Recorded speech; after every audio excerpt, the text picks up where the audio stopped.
Yeah, so we had built up. I was back probably a year and a half. Went to Mountain Sniper School, and I became in charge of my own team.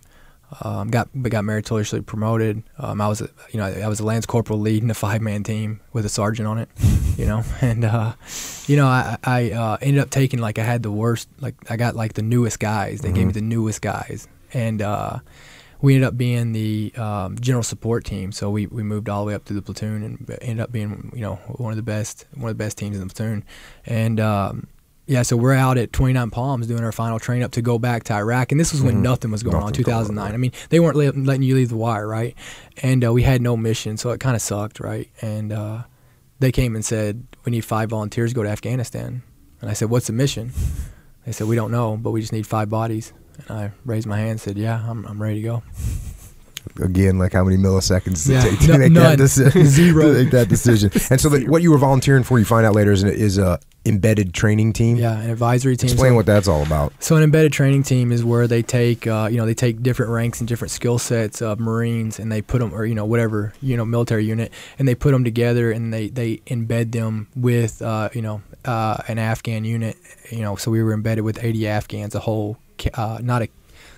it was a company. And so we just lived. We did everything with them. We did everything from teaching them weapons tactics and shooting. I did the changeover for the NATO weapons, right? So we took them from the Soviet to the NATO weapons, and that's another key factor that we need to bring up to talk about in that gunfight.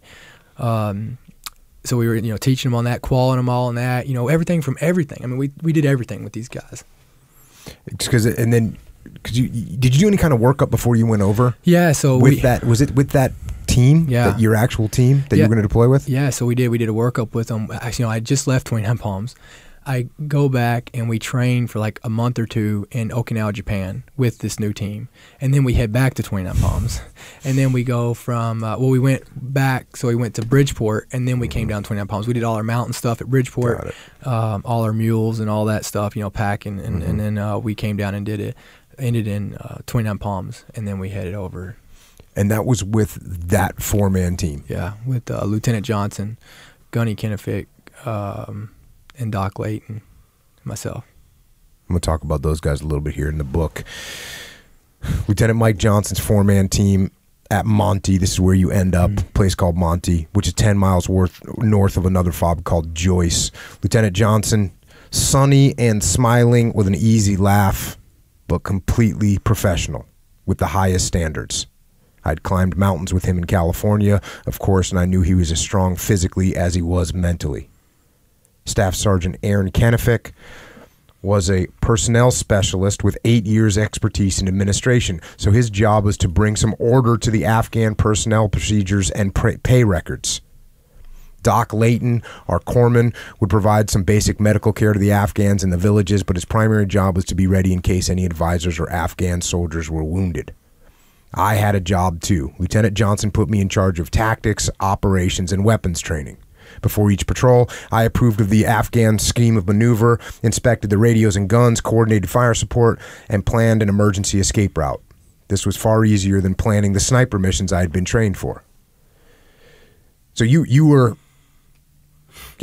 kind of the most tactically savvy guy in the group, being a sniper, already deployed to Iraq. Yeah, no, I was, and and what prepared me was my training that I did with my team, my sniper team. I mean, look, people thought I was crazy. They thought I was crazy the way that I was training in my platoon before. You're like, we're going to Iraq, we're not going to do anything. I'm like, I don't give a shit, right? Like, I was still learning TACSAT, and I was still learning, SATCOM, and I was still learning HF, and I was still learning how to load crypto. I mean, I wanted to know every aspect of every part of the job. I was learning I was going over to the BAS and learning, all the medical stuff that I could, and I was, everything I could do, like if I could get just a little nugget of knowledge and better myself in every aspect, I was doing it. And so when I got over to this team, I mean, I was the only tactical guy in there, and and it was, they when it came to the tactics, when it came to making sure that the weapons were ready, when it came to making sure that the vehicles were ready, that the jammers were working, that if anything that mattered in the patrol, it was on me. It was on you. Yeah. The trucks were loaded.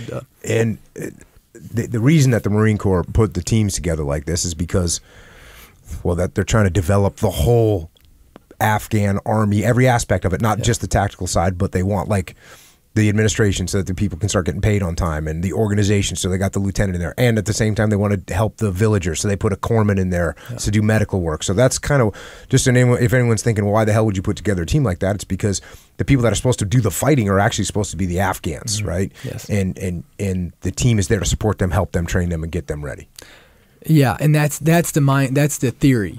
Right. The theory is that you train them. I should have said that. Yeah, that's the theory. That you train them and they do the fighting, and you're just there to advise them. Right. But it never works that way. It didn't work that way in Iraq. And one of the things that I pointed out many times was, what kind of you want to develop a relationship with a group, right? And now you say, okay, we're going to train you, but when it comes time to do something dangerous, you guys just go by yourselves. Mm-hmm. That's not, you're not building a relationship. In fact, you're going backwards. No, it's the same way.